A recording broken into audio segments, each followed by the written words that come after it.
It had been 10 years since I last saw him. 10 years, such a long stretch of time. Yet every moment I had spent with him seemed so fresh, so close, as if it had all happened only yesterday. Hello, I am Amit and welcome to Heartwarming Fables, where every story touches your soul and leaves you with a smile.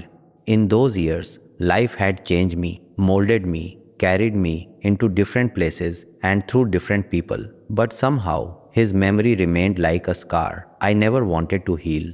The laughter we once shared, the silly talks that stretched into the night, the secrets whispered in half-lit corners, all of it lived with me, refusing to fade.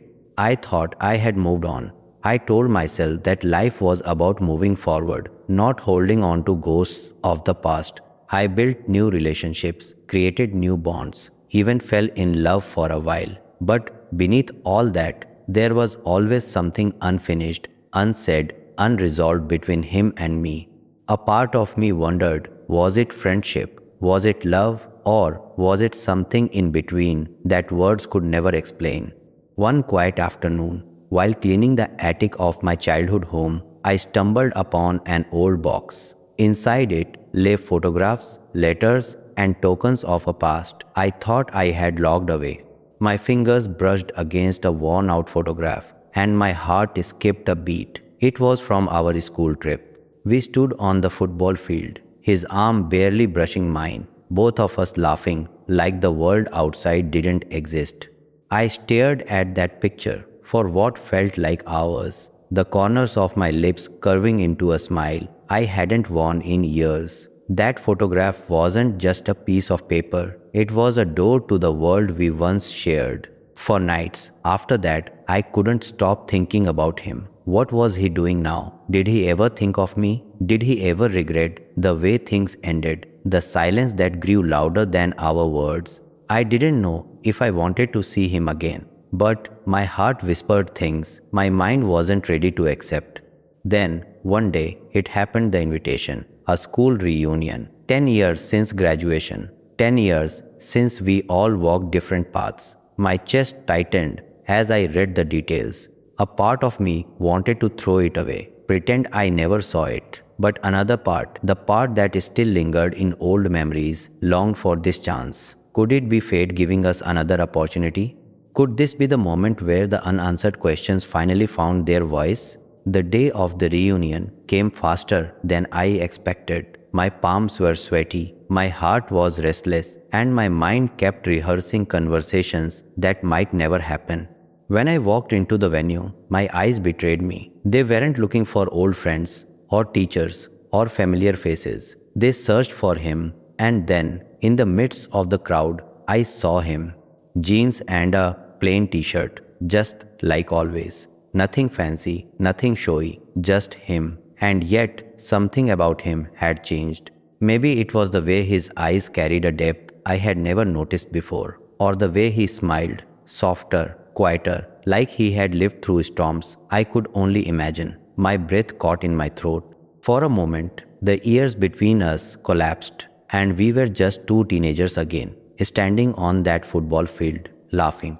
He turned, and our eyes met. Time stopped. My heart raced. My knees felt weak, and all I could manage was a small, uncertain smile. He mirrored it, his lips curving in that familiar way that once meant everything to me. "Hi," he said, his voice a little deeper, but still the same. And just like that, the world shifted. We talked, awkwardly at first, stumbling through small talk, filling the silence with laughter that didn't quite hide the weight of what lay unspoken. Then, as the evening went on, the walls we had built around our memories began to crumble. He looked at me, his gaze steady, and said, "You never told me why you walked away." The words hit me harder than I expected. I swallowed, my throat dry, and finally whispered, "And you never asked." The silence that followed wasn't empty.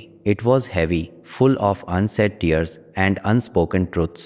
Slowly, painfully, we began to unravel the knots of our past. He told me how hurt he had felt, how abandoned, how confused. I told him how scared I was, how lost I felt at that time, how I thought walking away was easier than confronting the storm inside me. As we spoke, I realized something. We had both been carrying the same pain, only in different ways. We had both suffered, both missed each other, but pride and fear had kept us apart. By the time the night grew quiet, we weren't two strangers catching up anymore. We were two souls remembering how to breathe in each other's presence again. His hand brushed mine, tentative, unsure, yet warm enough to ignite the spark I thought had died years ago. Maybe we needed to be apart, he said softly, to understand what we really mean to each other. Maybe, I whispered, my voice trembling, but maybe we don't have to be apart anymore. He smiled then, that smile that once lit up my world, and for the first time in years, I felt whole. We decided that night not to erase the past, but to learn from it, not to pretend we were still those teenagers on the football field, but to embrace the people we had become. We promised to give ourselves a second chance, this time with honesty, patience, and the courage to fight for each other. Love isn't perfect. Life isn't either. But when two hearts choose each other again, despite the scars, despite the mistakes, it becomes something even more beautiful. That night, as he walked me home, his fingers laced with mine, I knew we weren't rewriting our old story. We were starting a new one. When you meet someone again, he said, looking at me under the quiet glow of the streetlights, it's never the same. It's either better or it's nothing at all. I want ours to be better. Tears stung my eyes, but I smiled. Then let's make it better.